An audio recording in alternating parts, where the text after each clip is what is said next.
Okay, so the last four problems on the logarithm exponential practice worksheet.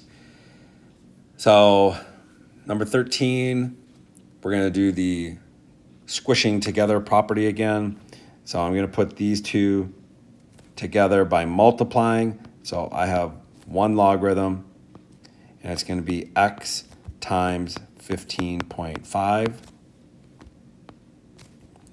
And over here we have logarithm of 50.375. So some decimals going on. Want to make sure that at this point you remember it's base 10. And that will allow us then to use what is called the one-to-one property. So all you have to do is set this one equal to this one. So x times 15.5 is equal to 50.375. And you're just going to divide both sides by the 15.5. So if you go to the calculator and we do 50.375, we were dividing by 15.5, and I'm getting 3.25 as the answer. So 2 logarithms on one side, 3 logarithms on the side. You want to think about squishing them together. So the last one, there are a couple ways that you can do this. You could put the 4 back up there and solve it. So I'll just show you one method. We could put the 4 back up in the exponent. So this would be log base 10 of x to the 4th and log base 10 of 81. And so one-to-one property says x to the 4th and 81 have to be the same. And if you do what is called the 4th root on both sides, your x is plus or minus 3. But remember, as the problem was written, I cannot put negative 3 back in there because it would leave me with a logarithm of a negative number.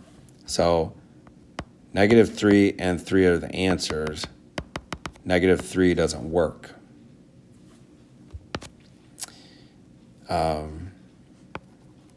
So let me move that over here.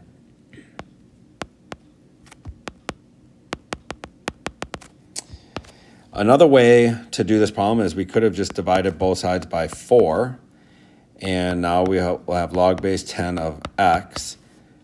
So we could go to our calculator. Log of 81 divided by 4 is not nice.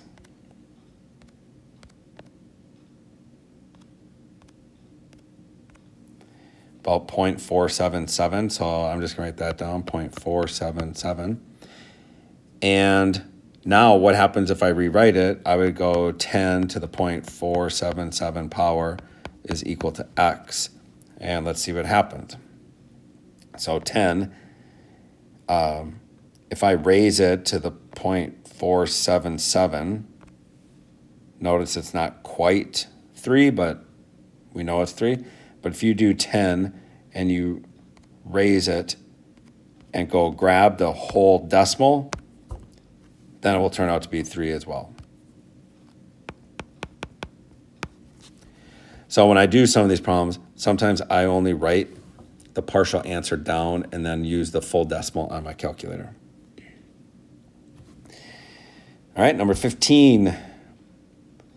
So as you look at a problem, try to figure out what's going on, but we have a logarithm, and remember the variable is inside the logarithm. There's only one way you can solve this, and that is to rewrite it. So remember,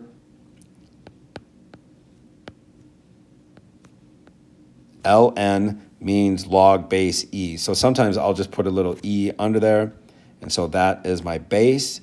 Logarithms are always equal to the exponent, so it's equal to this, so that's my exponent. And then the 3x goes over here. Sorry about that. And then we just divide by 3.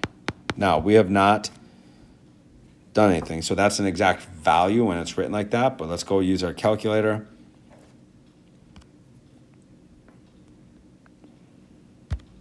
Sorry.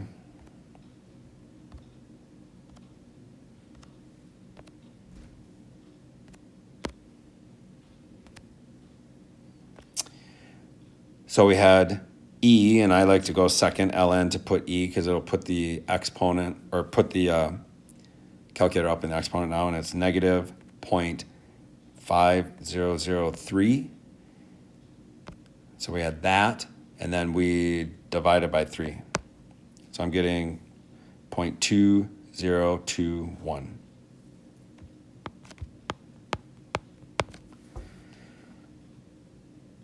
And the last problem, same thought process maybe.